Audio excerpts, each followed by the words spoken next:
Last week we chatted with Ira and Don about what was happening with a court case that they're working on. They're 2 of 83 plaintiffs against Monsanto trying to stop GMO materials. Let's find out some more this week. This program is a production of Meet the Farmer TV, LLC, in association with Planet Earth Diversified, Melli Productions, and Leslie P. Jenkins Photography and Graphic Design.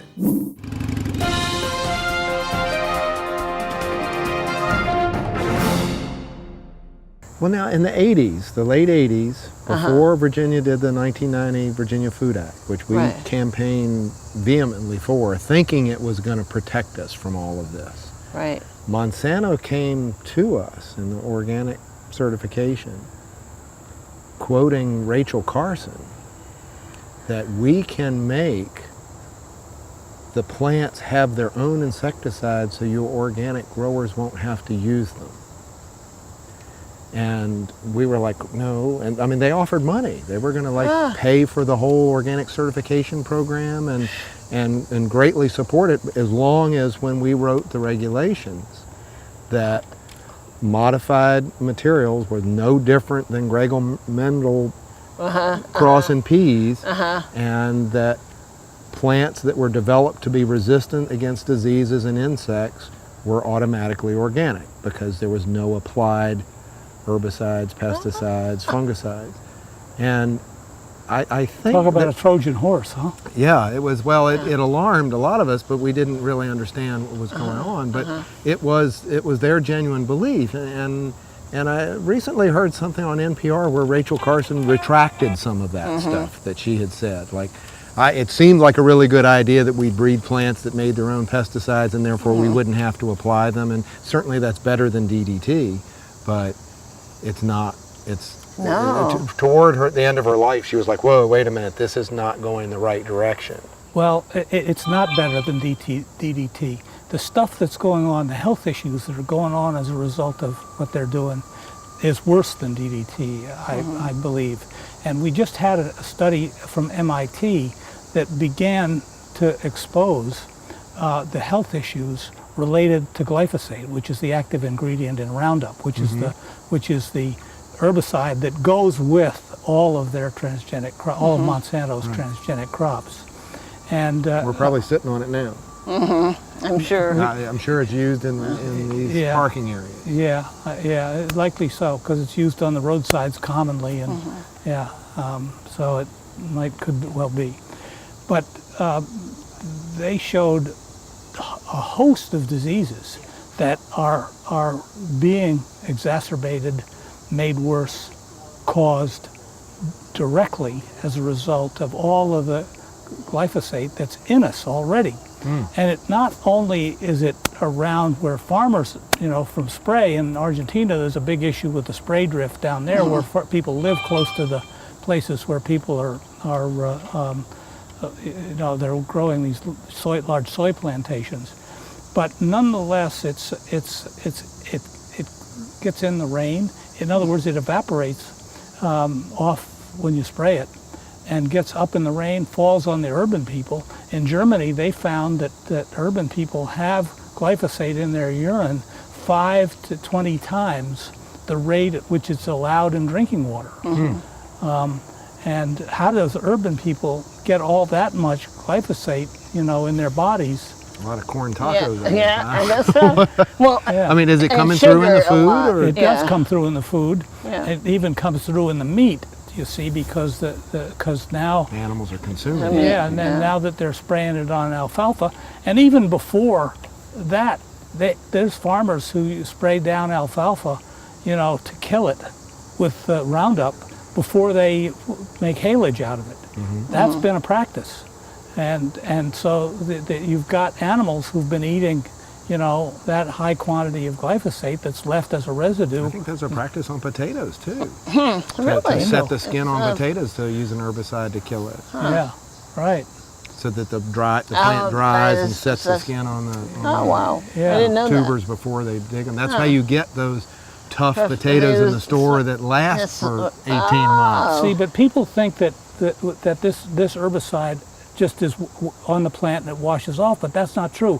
they have adjuvants that they add to it that enable it to penetrate the plant, so that it then gets throughout the plant. And so when you eat something that's been sprayed like that, whether it's corn, and sweet corn is now for sale, that is Roundup ready.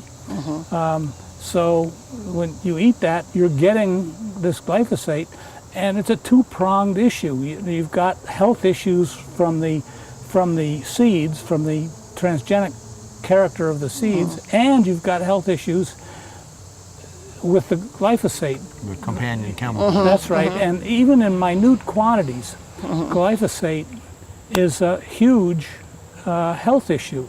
It causes sea urchin eggs not to hatch.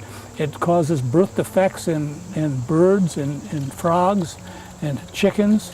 So, you know, we know the research shows us that these things are happening, and yet it's allowed. Just recently, the EPA raised the allowable amount of glyphosate residue in food 30 times. They increased it by 30 times.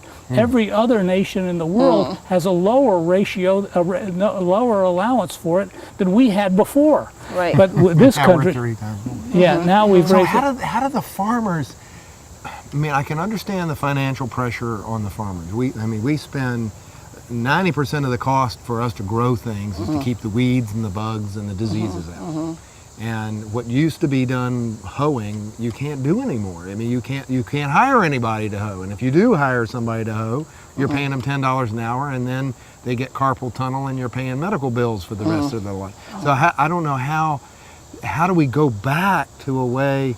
The pressures are such, and this is what Ira was saying, is they buy you out. They create a financial pressure. So just by having corn that doesn't have to be weeded and can get 8 or 10 times the yield of a conventional grower that has to do these things. It doesn't get 8 or 10 times the yield. The Union of Concerned Scientists has shown in a study that you don't get any increased yields from their product. And in the long term, we now have several studies, including one recently from Rodale Institute, that shows that over the long term, that organic can produce better. Well, right now, corn is really high. Right, yeah. And corn is being grown all across the United States. Yep. And Most huge, of it for animal feed and right, biofuel. or fuel. Yeah. And those farmers are making money on that.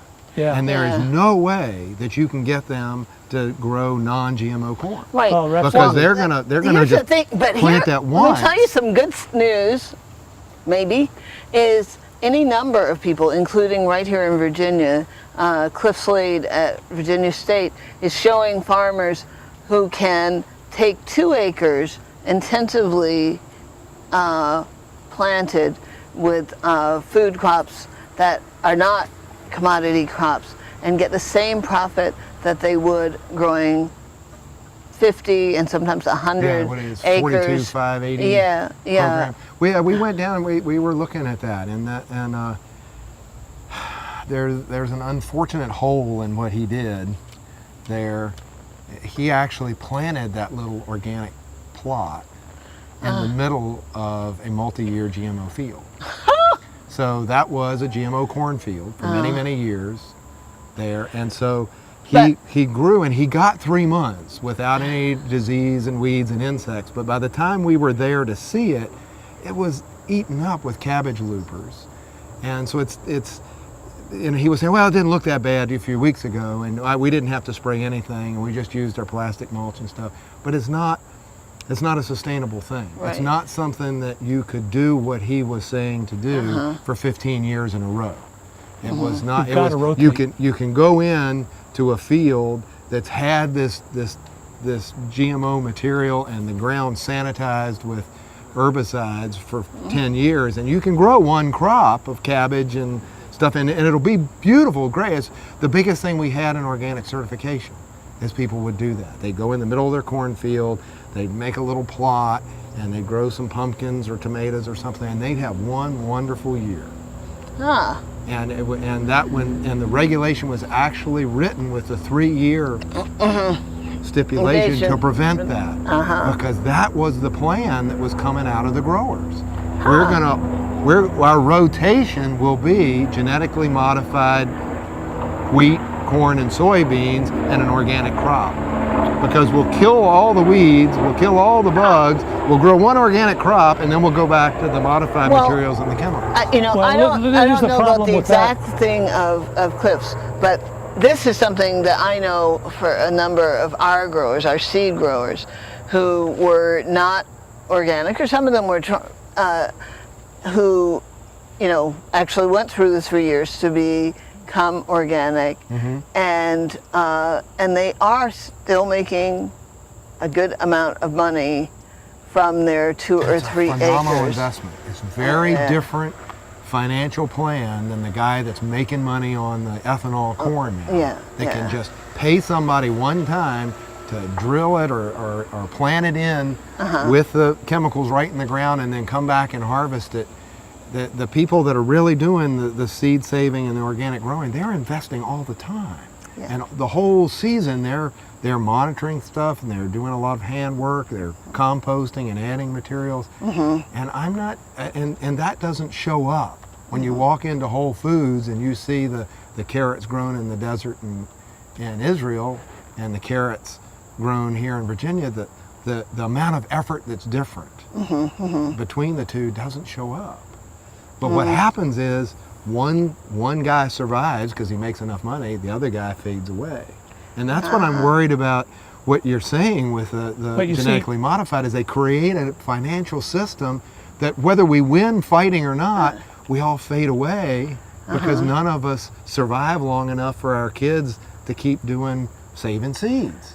Well, we've got an agricultural system that through the way the Farm Bill has been written, we've got a system that puts continuous pressure on farmers from a cost price point of view, and so that they need to get the lowest cost system. All the people that I worked with in the American agricultural movement are in the tank with that system. I was one of the few, very, very few organically oriented people that ever was involved in that movement. I mean, most of them are commodity crop people. And the problem is that when you use glyphosate like that, you bind up the minerals in the soil. They told us, that glyphosate dissipates in the soil, don't worry about it, it goes away. But what it does is it goes away by binding, chelating with the minerals in the soil, so that then those minerals are not available to the crop. And you've got to then add... You sell them some fertilizer. That's right, So it all works. It all works for the big business that can keep the thing churning. Yeah, but the whole point of making a new food system is to get farmers who are farming for other reasons and get consumers who know that food is not cheap, that they're going to have to, if we want to have a sustainable system, we're going to have to choose to spend our money on pay the real cost of food and consider that good. I mean, we spend a lot of money on food in restaurants. If we get real food and and cook that food, if we in our restaurants look to have fresh local produce as a value that we appreciate in the meals that we get, that's how we can have it. I mean, I've spent time in Europe. Food is not cheap in Europe. It just isn't. And that's why having organic food is not such a deal there, because food, period, is not cheap. Because it's important to grow food locally, to have a system where you can feed yourself. We didn't happen to live through the Second World War, where there was no food that was brought in. If you didn't know how to grow it, you were up a creek without a paddle. Is that now you got that glyphosate in the soil all over the place, and it takes 25 years to get that stuff to break down again. So the minerals become available again. They top dress with it, with the fertilizer, but that's not enough, because they don't put all the trace minerals back. They just put the main minerals, so you get a crop that looks good, but it doesn't have all the nutrition that it needs, not even fractions of it with major important minerals that are important to health, and yet it takes 3 years to put something back into organic. But how does that work when the soil is still in terrible shape as a result of their system of agriculture? Yeah. It's Now, a you guys- terribly short-sighted arrangement that we've been working on. Yeah.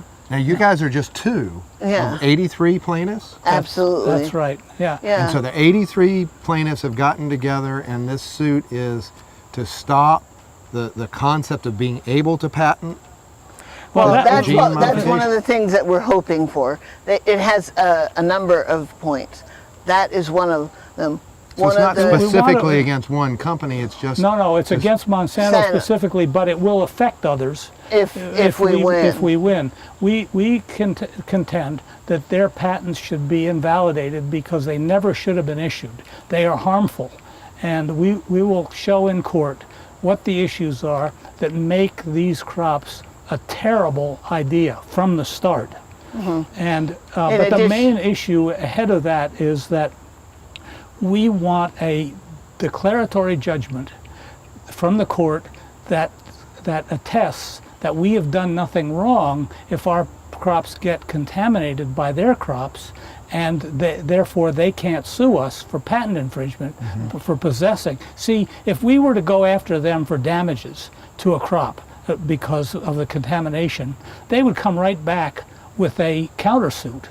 That we had their seeds. See, and that's the issue. If my cows get out of my pasture and run into my neighbor's yard or his pasture, Yeah. I can't sue him that he stole my cows. That's right. Yeah. But if their pollen blows across the road and contaminates my They corn, absolutely they can. sue me. Yeah, And this is mostly called they don't strict liability. Yeah. This is a patent law issue that's called strict liability. You cannot possess the patented object without having paid a royalty for it, and if you do possess it, you can be sued for patent infringement, and they can take triple damages And, for and that. That's the what we're other up thing against. That's about what we're trying to that, fix. And neither of the courts that have addressed this issue so far have addressed this aspect of the thing. They don't even perceive it. They don't even get to it. This is a whole nother topic that we'll get to. So this is sort of the kingpin for their financial success and their ability to dominate, is to be able to own this and apply these triple damages to anyone who Right. possesses it that they didn't give a license And to they- possess. Yeah, and they don't have. They mostly don't. Now they said this in court. They don't sue that many people, but they take so many people. They threaten to sue them You scare and them. settle out of court that person is going to stop talking about it. 10 times the number of people that they take to court, they do that, and so they just quiet them down, so you don't hear a word about what they said. They promised they were never going to talk to anybody about this. Anybody so that they've Monsanto settled will with, just they've settled with 700 farmers, and they've brought about 144 lawsuits in court. So that court record is clear. And in all those cases, they gag the people that are involved, so they can't talk about what happened, and they can't they can't participate in any other lawsuits against Monsanto ever again in the future either. Now there's a parallel thing happening with the human genome, where there's a fair amount of public resistance about anyone being able to own human genes. Well, that's another part of Well, this. why are we think plant genes are okay for a company to own? Bingo, exactly so. So what And is do you the know what public happened? Do you perception? understand what happened with the human gene issue? Because that's a lawsuit that was brought by our same attorneys, the Public Patent Foundation in New York. That's how I got involved in this, because the attorney, the executive director of the Public Patent Foundation, came to the University of Virginia to talk about having won in federal district court in New York this lawsuit against Myriad Corporation in Utah over their human gene patent. And that case was then overturned by the appeals court. The Supreme Court looked at it and said, here's what you did wrong. Look at these precedents that we set. Look at it again. The appeals court came back again and still wouldn't do what the Supreme Court wanted, so that the Supreme Court looked at that case and unanimously then decided that human genes should not be patented, so that we now have the human gene patents have finished. They're done. So what you want to try to do is get the same sort of thing for plants. Absolutely. Bingo. Absolutely. Exactly. So And, we said this you for know, humans, now we need to say it for our food. Yes, and we right now, unfortunately, the companies that have these patents on our food have had, over 20 years to make billions of dollars that they can throw at anything we do to try to change the situation. And the only way it's going to be is going to be something like in the civil rights movement, where you have millions of people standing up and speaking their voices, speaking with their money, because these companies have more money than any small group of us ever hope to have. And it's a bigger issue, really, when you look at it, than the civil rights issue, because this affects future generations. It's not just, the roughly 10% of the United States that were black back in the 60s. It's now billions of people around the world who eating this food, and if the studies that have been done in Russia give us any kind of a clue, you look at future generations and the genetic impacts from eating these transgenic crops in future generations is worse than it is in the first generation. I mean, they found in mice and hamsters in Russia 50% mortality by the third generation. But we have some really huge philanthropic organizations like the Gates Foundation that believes that This is great. these GMO things are going to feed the world, and they're pushing sold this. a bill of goods. There are things. And then we've got poor farmers in India committing suicide because they can't comply with the regulations on the seeds, and they're going to lose their land and their families because they grew something they can't pay for. It's really So difficult. there are people that really believe it's the right thing to do that are pushing it. Right. And then there are people that are profiting from it that don't want to hear that it's not a good thing. Bill Gates looks at this simplistically. He views it as if it were computer technology. That It's just custom code, and that's right. it ought to be fine. Yeah. That's right, yeah. And see, there's a lot of complexity. I mean, they thought originally that when you added a gene, that you added a trait, one trait per gene. But there are some of the DNA that codes for thousands of different genes, and so it's not as simple a situation as they had wanted us to believe in the beginning, and getting our way out of this and paying the costs of repairing all the damage is going to be hellish. So how do we get the general public? I mean, we still experience this in the markets, in the fresh farm markets. The Right. general public comes, they still are looking for the cheapest price. What's your price on tomatoes? What's your price on sweet corn? They might ask you, are you organic or do you use GMO or something? They might ask it cursory, but they are really looking at the price.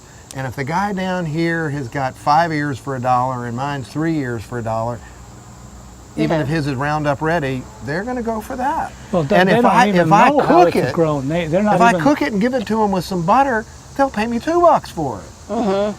And so, and we'll see this at the Harvest Festival. It'll all be prepared food. Nobody will take home fresh food. Yeah. And on most of our markets now, 80% of the vendors are cooking things and selling somebody something for $5 to $10, but they don't want to give me $1 for a handful of peppers and take it home and cook themselves. So that financial education pressure. is the deal.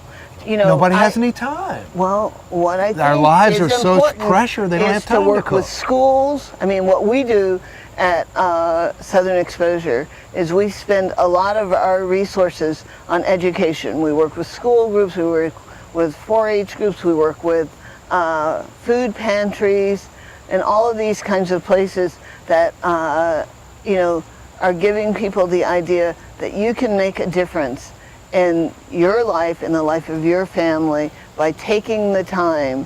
The gift that you can give them is fresh, home cooked, high quality food. That seems to me to be the real key. Even if you pull the kingpin out of Monsanto, they don't have this right to sue. They don't have this ability to own a patent and profit by it. We still have a general public that doesn't know how to feed themselves and doesn't know how they can balance their time budget and cook food or Right. grow food, and still is we've got that Walmart mentality. Absolutely. Lower prices, buy cheaper, live better, and sorry about the Chinese Yeah, killings and we killed, we need to educate, and we also need to do research about how things, work. If somebody like myself, I deal with being overweight. There are many studies about overweight women. If you're eating well in other ways, you don't end up with high blood pressure or diabetes or things which other people in my family died from that I don't have, and I may never, stay thin, but So we start eating looking good at food as medicine. It absolutely is. Preventative medicine is good food. There are programs now where they give double benefits for food stamps if you spend it at a farmer's market. Yep.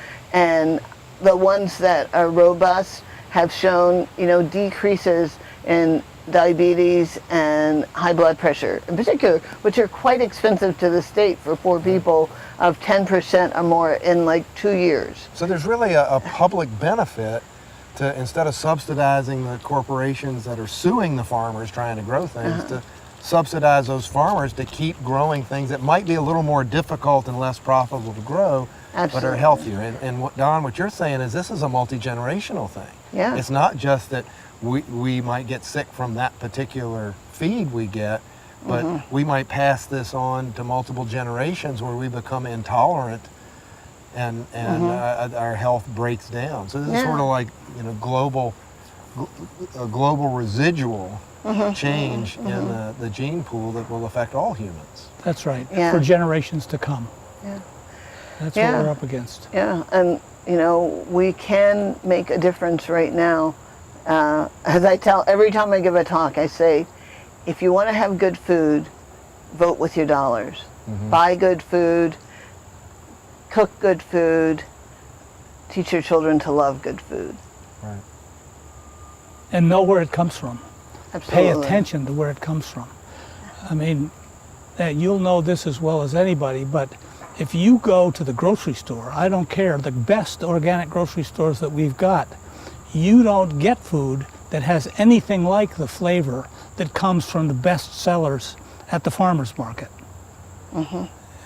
It's absolutely true. Because of You can't get it that fresh in the supermarket. Well, and you can't get it unless you've got the minerals and the things in the soil that are needed. If you don't have healthy soil, you won't grow.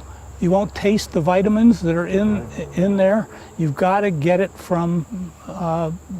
It comes from the soil. If you're not taking care of the soil, you're not going to get the quality in the food. It's as simple as that. Well, there you have it. The real reason why you need to buy from your local farmer at the farmer's market, not finding the cheapest stuff you can at the superstores, and support healthy food for you and future generations.